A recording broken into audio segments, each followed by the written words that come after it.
నమస్తే, welcome to దూత media. ముఖ్యమంత్రిగా బాధ్యతలు చేపట్టాక క్షణం తీరిక లేకుండా పాలనా వ్యవహారాల్లో బిజీగా ఉన్న సీఎం చంద్రబాబు నాయుడు తనపై అంతులేని అభిమానాన్ని కనబరిచిన సాధారణ కార్యకర్తలను పిలిపించుకొని మాట్లాడుతున్నారు. ప్రతిపక్షంలో ఉండగా తాను పర్యటనలకు వెళ్లినప్పుడు నిత్యం తనను అనుసరించి అభిమానాన్ని చూపించిన ఇద్దరు కార్యకర్తలను గుర్తుపెట్టుకొని మరీ పిలిపించుకొని వారితో మాట్లాడారు. దెందులూరుకు చెందిన దుర్గాదేవి, వినుకొండకు చెందిన శివరాజు యాదవ్ తెలుగుదేశం పార్టీకి వీరాభిమానులు. చంద్రబాబు నాయుడు ప్రతిపక్షంలో ఉన్న సమయంలో రాష్ట్ర వ్యాప్తంగా ఎక్కడ పర్యటనకు వెళ్లినా అక్కడికి వచ్చేవారు. దెందులూరుకు చెందిన దుర్గాదేవి చంద్రబాబును కాన్వాయ్తో పాటు స్కూటీపై వచ్చి ఉత్సాహంగా పాల్గొనేది. వినుకొండకు చెందిన శివరాజు యాదవ్ చంద్రబాబు పర్యటనను ముందుగానే తెలుసుకుని అక్కడికి చేరుకునేవాడు.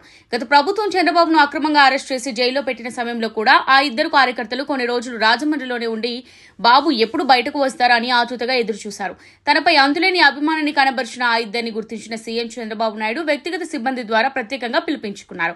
ఆప్యాయంగా పలకరించి వారి కుటుంబ నేపథ్యాన్ని వాకపు చేశారు. సాక్షాత్తు తమ అభిమాన నాయకుడే నేరుగా తమతో మాట్లాడుతుండటంతో దుర్గాదేవి, శివరాజు యాదవ్ ఆనందానికి అవధులు లేకుండా పోయాయి. పార్టీ కార్యకర్తలకు చంద్రబాబు ఎంత విలువ ఇస్తారన్న దానికి ఇదొక మచ్చుతునక. ఇది ఇవాల్టి స్పెషల్ స్టోరీ. కీప్ వాచింగ్ దూత మీడియా.